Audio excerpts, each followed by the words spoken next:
Vadodara municipal corporation में कल शाम मिली स्थायी समिति की बैठक में जेटको कंपनी के लिए दोहरी नीति अपनाई गई है, जिसमें नियमित कार्य को मुलतवी रखने के साथ अन्य कार्य को मंजूरी दी गई है, जिसमें एक विधायक के सूचन के दबाववश आखिरकार सयाजीपुरा विस्तार में प्लॉट अलॉट किया जाएगा, वैसी चर्चा ने जोर पकड़ा है।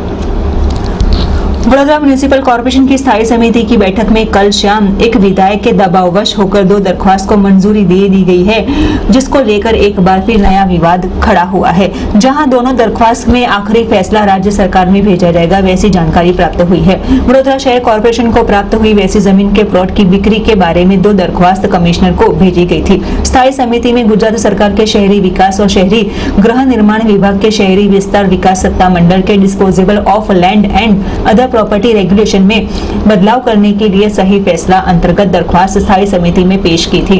जो दरख्वास्त के साथ गुजरात राज्य की मंत्री मनीषाबेन वकील के सूचन से टीपी स्कीम नंबर की 2 सयाजीपुरा का final plot Gujarat energy transmission corporation limited यानी कि जेटको को 50% राहत के दर से अलॉट किया जाएगा, उसकी दरख्वास्त स्थायी समिति के एजेंडा में रखी नहीं गई थी, जिसको लेकर विवाद घटित हुआ था।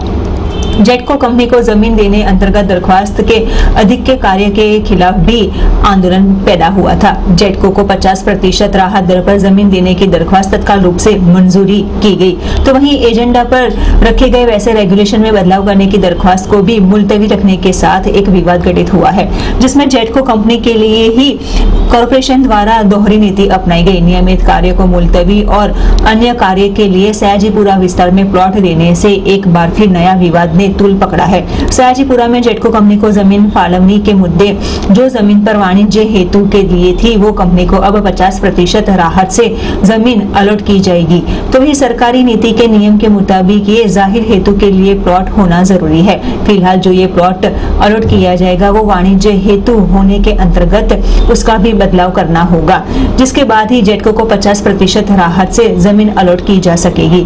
जहां अब ये सयाजीपुरा प्लॉट का मुद्दा विवादित बनते हुए अन्य राजकीय पक्ष में भी चर्चा ने जोर पकड़ा है। दर अठवाडिये મળતી સ્થાયી સમિતિમાં આજરોજ ટોટલ 11 અને બીજા 2 નવીન કામ, આમ 13 કામ એજન્ડા ઉપર હતા।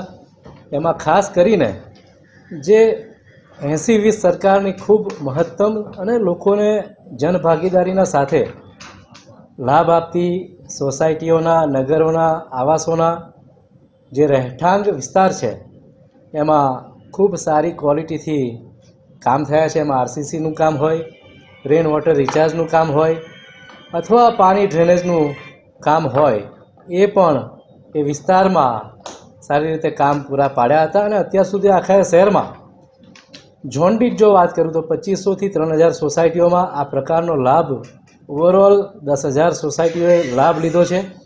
અને આવનાર સમયમાં આમાં નોટિફાઈડ એરિયા અને અનનોટિફાઈડ એરિયા તમામ ક્ષેત્રમાં નગરો અને જે આવાસો છે, આવાસોમાં પણ આ કામ થાય એ હેતુથી એક દરખાસ્ત આવી છે અને એ સરકારમાં મંજૂરીને અર્થે અમે મોકલી છે। સાથે સાથે જે પ્રકારે વાઘોડિયા આજવા રોડ ઉપર એક પાણીગેટની બહારની વાત કરીએ તો કૂતરાવાડીથી ઝાલા કમ્પાઉન્ડ તરફ રામેશ્વર મહાદેવની વચ્ચે મહાદેવનગર ને એની આસપાસનો વિસ્તાર રામગઢ અને જે રાજા રાણી તળાવથી ફેમસ છે એ વિસ્તારમાં ડ્રેનેજ લાઇનનું કામ, એ પ્રકારે જે ઓજી વિસ્તાર છે કરોડિયા, મધુનગર અને બાપુની દરગાહ સુધીનું એક નવીન ડ્રેનેજનું કામ, આ સાથે આજવા અને સયાજીપુરાની ટાંકીના જે મેન્ટેનન્સ અને ઓપરેશનની જે કામગીરી છે એને 5 વર્ષના બદલે 3 વર્ષની મંજૂરી આપી છે। એ જ પ્રકારે જે કુબેરેશ્વર મહાદેવ માર્ગ છે વાઘોડિયા રોડ ઉપર, ડભોઈ રિંગ રોડ ઉપર, ત્યાં ઘણા વખતથી પાણીનો પ્રશ્ન પણ રહેતો હતો પ્રેશરનો, એ કામને મંજૂરી આપી છે। મલ્હાર પોઈન્ટથી ટ્યુબ કંપની તરફ જે અત્યારે ગેંડા સર્કલનો રોડ બની રહ્યો છે, બ્રિજ બની રહ્યો છે, એમાં સર્વિસ લાઇન બદલવાની વાત હતી, એને પણ મંજૂરી આપી છે। દક્ષિણ ઝોનમાં જે પ્રકારે પૂર્વ, ઉત્તર અને પશ્ચિમમાં કાચા પાકા રોડની કામની મંજૂરી ગયા સ્ટેન્ડિંગમાં આપી હતી, એને પણ આ વખતે જે કામ હતું એને મંજૂરી આપી છે। આમ ઓવરઓલ આ જે કામો હતા એને મંજૂરી આપી, 3 કામ મુલતવી કર્યા છે।